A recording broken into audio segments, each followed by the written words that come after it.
Two brothers fighting to bring a memorial that shows the harsh reality of World War II to San Diego's waterfront. And this isn't their first attempt, but they say it's now more important than ever. Two Jewish brothers are running into opposition as they try to bring a Holocaust memorial to one of the most iconic spots in San Diego. It looks like this art committee is more interested in lighting up the Coronado Bridge like a Christmas tree than identifying a world event that has significance that would help change people's minds and help prevent genocide in the future. They say it's especially important in the wake of the recent Poway synagogue shooting. New at 6 o'clock, 10 News reporter John Horn explains why the location they see as perfect may not be possible. So we'd have a set of train tracks here that were used to take the Jews to the concentration camp. Mark Powell and his brother Frank are fighting to transform this plot of grass just steps from the U.S.S. Midway Museum and the Unconditional Surrender kissing statue. On this side, we would have Eisenhower standing in a stoic position, looking onto the sculpture. Powell is describing this sculpture he and Frank want the port to approve for that spot.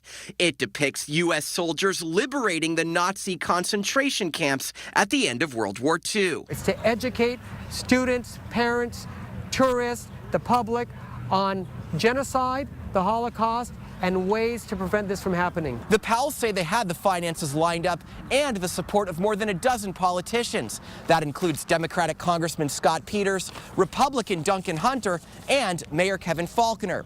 But a Port of San Diego Arts Committee still rejected the idea unanimously back in 2017. In a statement, Port Chairman Gary Bonelli said no one on the Arts Committee questioned the importance of the monument, but felt that this particular proposal neither inspired nor caused one to contemplate the subject matter. He added that there were concerns over the proposed location due to size and imagery of barbed wire and chains, particularly next to the popular celebratory Unconditional Surrender kissing statue. Not everything is going to be butterflies and roses. Sometimes we have to teach our kids that life is hard and life is a struggle. Powell, who is Jewish, says this is the best location to engage in that conversation in light of all that's been happening. John Horn, 10 News. The port added that it's also not currently accepting new proposals for the Embarcadero because of redevelopment.